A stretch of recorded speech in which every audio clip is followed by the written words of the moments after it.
Imagine a world where kindness is the norm, not the exception. That's the world Susan Thompson-Gaines and kindness activists are working to create. Susan, welcome. Tell us Thanks. about your journey. If you want to introduce yourself, etc. Sure.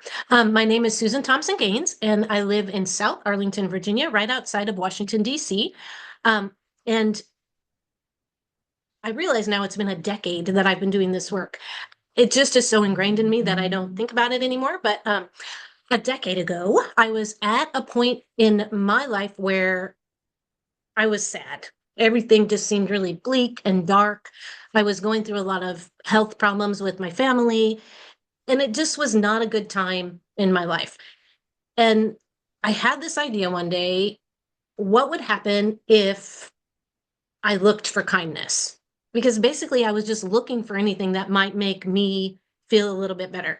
And so I kind of set a little social experiment for myself that I would go out into the world and just see if I could see any kindness because I wasn't feeling any and I wasn't seeing any, but I tried to shift my focus. And once I did that, I realized there was kindness everywhere and I just had been missing it. Like I wasn't in tune to it, I wasn't looking for it or paying attention to it, so I didn't see it. And that experiment changed my life because I realized it was everywhere and I felt so much better when I saw it. Mhm. So I decided to write about the kind things that I saw or people did to me or I did with the belief that if it made me feel better to see it, then if I could show it to other people, maybe the same thing would happen to them. And it did. Like it has become a mission now to do kindness and talk about kindness and live kindness and just be really open about it and share it. And it has changed my life. It's changed our entire community.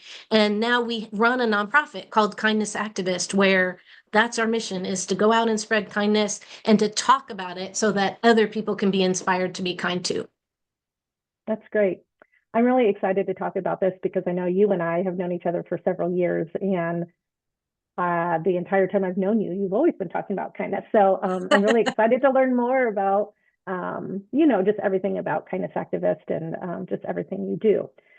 So, what are the core beliefs and theories that really underpin your organization's approach to kindness? Well, we first off believe that everybody deserves kindness. So, what we do is not needs based.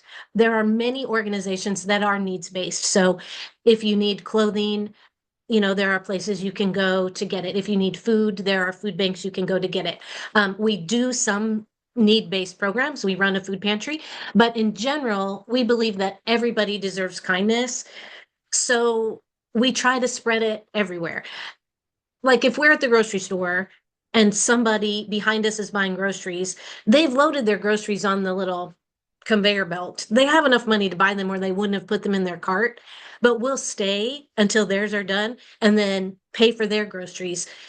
And it's amazing how that little gesture goes such a long way. They're so happy and they can't believe that somebody would take the time to do that or spend the money to do that. So I guess that's a really core belief that we hold that everybody deserves kindness, regardless of who you are. I love that. That's beautiful.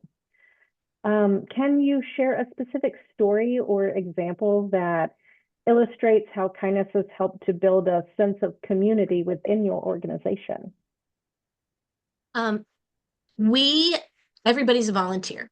So we are constantly putting out requests for volunteers for huge things and for little tiny things. And over the years, I have learned to delegate, which has been a great thing for me to learn. So volunteers take on a lot of the tasks, and that has built a sense of community amongst the people that are actually rolling our sleeves up and doing the work. We have so many volunteers and lists of people who are like, what can I do? What can I do? I want to get involved. And I guess that goes back to another core belief is that everybody really wants to be kind. Mhm. Everybody, even if you're having a cranky day and you hate your job and the world just seems awful, there's something inside that Mhm. you really do want to be kind, but a lot of people don't know how. They Mhm. don't have an avenue for it. And so we present that avenue with tangible ways that you can join in and be kind. I often look for kind kids. And so I put out a notice. We need 5 artists, skill and age, doesn't matter.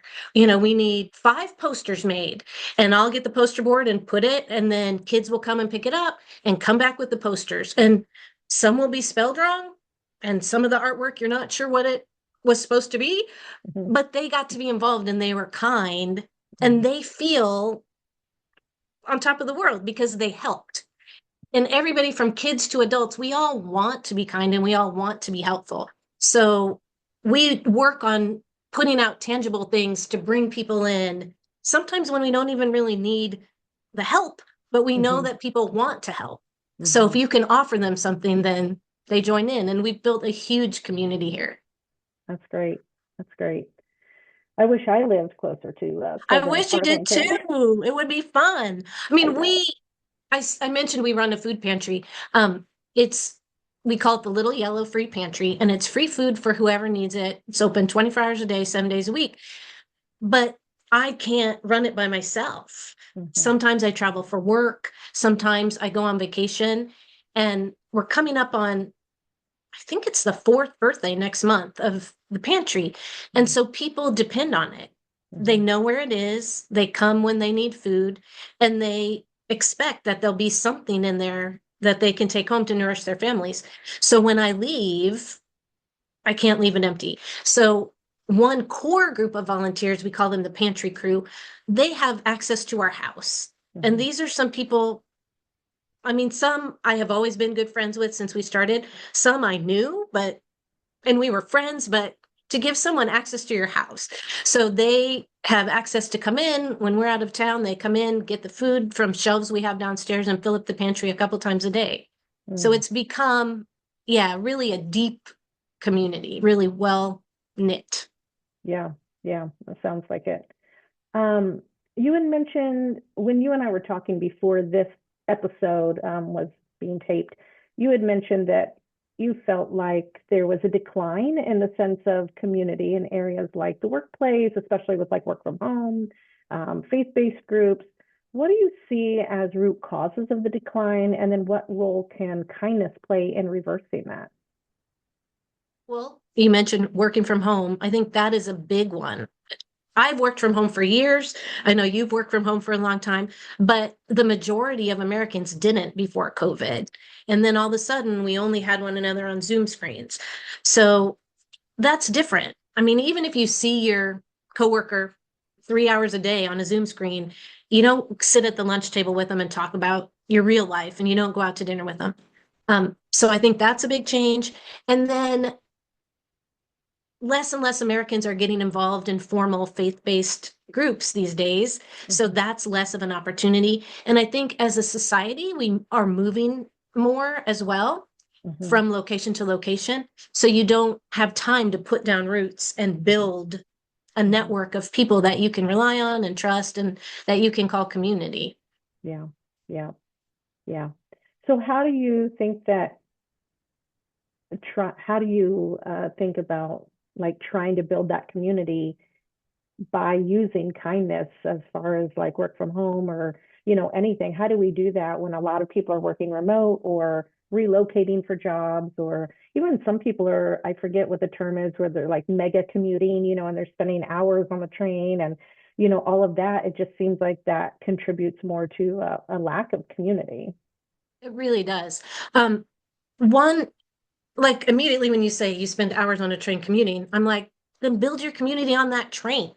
You're Hmm. riding with the same commuters 3 days a week or Hmm. 4 days a week. Sit in the same car and build, like, look for it where you are and Hmm. build it. Hmm. We often have signs around. We live on a super busy corner. We live at the stoplight, right out there. So there are cars always either stopped this direction or this direction. And we usually have signs about kindness outside our house. Right now, we have a display outside our house where we're giving away winter clothing. And so people have come to know this location. We have a Hmm. neon sign on our porch that says, just be kind, that turns on at night. So just by location alone, Mhm. or just kind of like putting feelers out into the community, people honk, wave, bus drivers honk and wave, people roll down their window and yell, "Hey, love what you do." We've had complete strangers pull over and get out of their car when we're outside. The other day, a lady came up and said, "Is this your house?" I was like, "Yeah, this is where we live." And she said, "It is such an honor to meet you. I Mm, drive by your house all the time, and I always wondered who lives there to put these vibes out into the world." mhm. And she just started listing off all these things she had seen at our house, you know. And Yeah. so I think build it. You have to find a community where you are, and you Mhm, might have to be the spark that mhm, starts it, mhm. That's which is very not true. always comfortable, but somebody has to start it. Exactly. Exactly. Yeah. How does kindness activists define the word kindness? Is it simply like being nice, or is there more to it? Well, I like to remind people that kindness doesn't have to cost money, because sometimes, because now we fundraise and we do have money to spread kindness, I don't want people to think that that's the only way to do it. So kindness can be driving in a traffic jam and letting someone in front of you in traffic. It can be helping someone carry their groceries from the grocery store to their car and load them in the car. And those little tiny acts go just as far Mhm, as paying for the groceries to begin with. You know, mhm, today we had a woman who was getting food out of our food pantry and then came around the corner. I was jumping in the car to go do something else, but she was walking with a box of probably 10 cans of vegetables and was going to walk home 3 or 4 blocks. And I mhm, said, "Hey, jump in, I'll drive you." I don't mhm, know her. I mean, I've spoken with her at the pantry and like I know that she needs food. mhm, But if I'm already jumping in my car anyway, going 4 blocks out of the way is mhm, no biggie. So mhm. that didn't cost a thing. It cost me maybe 2 minutes of my time to drive down and talk with her while she got out of the car. But we both felt better for doing it. Mhm. Right, right. And that's another way to build the community. I mean, you could, I mean, like the person you said that like drove by and was like, and pulled over and stopped and was like, oh, I wondered who lived here. It's like the house is this beacon, right? And the Yeah, food pantry. But then when they connect it with the person, I think that that also builds that community too. it really does. Yeah. Yeah. People honk all the time driving by and wave. And I'm not good at remembering vehicles. So sometimes I don't know who they are, but I'm always like, "Hi."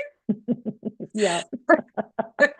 Oh boy. What are some practical steps individuals can take to cultivate more kindness in their daily lives, both within and outside of established communities? I think try the experiment I did. Look for it. Mhm, Just be attuned to it. Because really, what you pay attention to, what you're looking for, is what you'll see. At least in that instance, it's the only example that I've ever done of it. But yeah. And once you identify and try to do it a couple times, you probably will get hooked on it, like I am hooked on it. It's easy definitely. to get hooked on. Yeah, yeah. You mentioned the importance of trust within a community. And I'm thinking about, even you're building your own community. So you're letting these volunteers into your home that you may not know that well, but they're there to serve a purpose, for the organization or for the community at large. So how can acts of kindness foster trust among people who may not know each other well? Well, it's funny. Sometimes acts of kindness are not accepted, which seems funny to me because I like to think if someone was going to do something kind for me, I'd be like, bring it on. But a lot of people aren't trusting, Mm-hmm. and interacting with a stranger is uncomfortable for them. So sometimes we on our busy corner stand out and just do kind things. Like we'll set up a little table and give away free hot chocolate or, free lemonade in the summer. And a lot of people will come once they see what's going on. They'll make their way over and be like, "How much is it?" "It's free. Have some. Mm-hmm. It's a cold day." But there are people who will look, understand what's going on, and still walk right on by, which amazes me because I know I could never, ever, ever do that. Just my Mhm. personality. So yeah, I maybe it's repeated exposure to it makes Mhm. people trust. Like maybe, you know, if they walked by the hot cocoa stand, maybe if they see the free lemonade stand a few months later, they'll stop. Mhm. We, for Pie Day last year, we had like a dozen pies from the grocery store and we stood at the stoplight. And when people stopped, we would hold up a pie and say, Happy Pie Day. What flavor? We have pumpkin, apple, or pecan. And some people were thrilled and would roll down their window and they're like, yeah, it's Pie Day. I'll have an apple. Some people would not roll down their window, would look and then, you know, just keep looking forward. Some people thought we were trying to sell them something or ask them, begging for money. Um, yeah, so trust isn't always there. Mhm. And when we first started doing it, I would feel like a failure when that happened. Like, why didn't he want a pie? These pies are delicious. But the more you get rejected, you go, oh, wow, that's true. Like, not everybody is a trusting Mhm. person, and Right. that's okay. Right. It is. They just Yeah. don't get any pie. Right. Exactly. In your experience, what are the most significant benefits that individuals and society can gain from fostering a culture of kindness? As an individual, I think it just makes you a happier person. Definitely happier. I think probably healthier. I don't have any scientific research to back that up, but I know on days if I'm feeling bad, if I Hmm. intentionally go out and do something kind, I feel better. Hmm. Yep. And I don't do it to make myself feel better, but that is a side effect that you do feel better.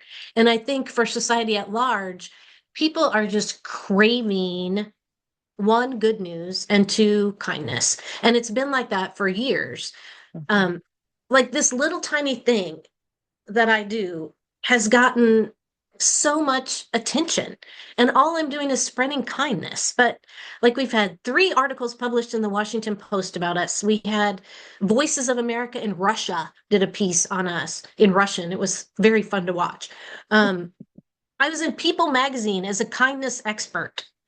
But it's not because of anything we do. It's because everybody needs it so much that Hmm. once they get a little dose of it, they feel better. Right. Yeah.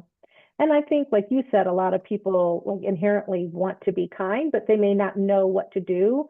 So Mm-hmm. then the different examples that people show in the articles or, Mm-hmm. on your website or Facebook page, Right. anything like that, it's like, oh, well, I could do that here, in my state or in my town or, with my Exactly. community. So, Exactly. There's a group of high school students, I think they're high school, not middle school, that come up to DC every year for a tour.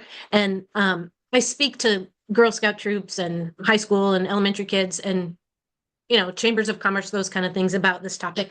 mhm, And this school group comes up and I speak to them every year and they bring adult chaperones. And just last week, the one of the parents that was there who was talking to them about our little free pantry, talking to the students, and the parent was listening and then asked a lot of questions afterward.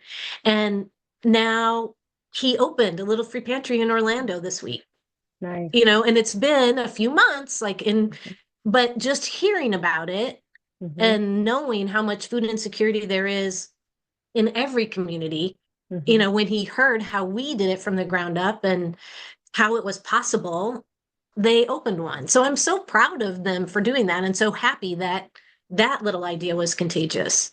Right, right. Yeah, it's like your little ripple of kindness went from DC all the way down to Florida. So that's Exactly. That's what we beautiful. call them, kindness ripples. That's Oh, that's hey. trademark. Oh, I didn't know that. Kindness ripples. Yeah. But really the whole of America read those articles in the Washington Post. We Mhm. get Amazon boxes. Today we got 4. I'm looking there because they're right over there. I haven't unpacked them yet. From people all around the country sending food for people in Mhm. this community. Wow. Today we got 2 boxes from Hawaii. We got a woman who used to live here, so she knows the pantry, but moved to Hawaii. But Hmm. we get boxes from people we have never met who just read about it and thought, well, I can send some soup, you Mm-hmm. know? So really, those ripples do go far and wide. Yeah, yeah. Looking ahead, what are your hopes and aspirations for the future of kindness activist and its role in promoting kindness and community?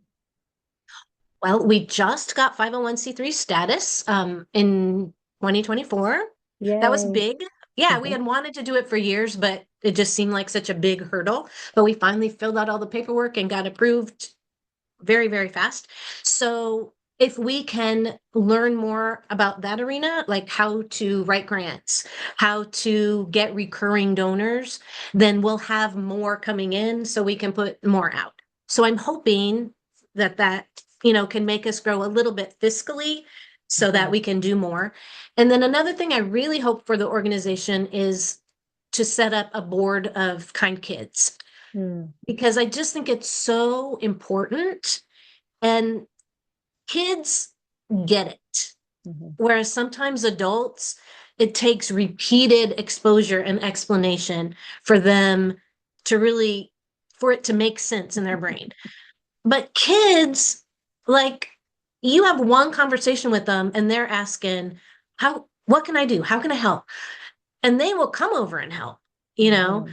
So I want an official board of kids, 5 or 6 kids, just like our adult board, um, so that they can feel more vested in it and have a Hmm. bigger piece of it, and also bring their creativity and their ideas Hmm. to help us all out. Yeah, that's great. I love that. I love Yeah, that. I'm excited to see. Yeah, yeah. And I think that that will not only impact, of course, adults, but also the kids that they go to school with. And because there's a lot of things that I think adults miss, Mhm. they overlook versus what the kids see when they're at school or on the playground or walking to and from school or to the bus. They're going to see things, and that's going to be really great. That's going to be They great. do. And they understand. Yesterday morning before work, I was filling up the pantry, and 2 little girls were walking to school, and one is a volunteer who has helped a lot, and the other is her friend. And I oftentimes see them walking home from school and they'll stop and get a snack.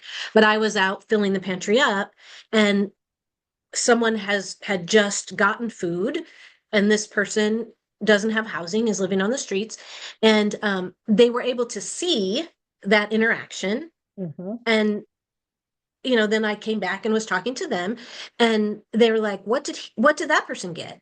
And I said, well, they grabbed their breakfast and their lunch, so they have enough to fill their belly.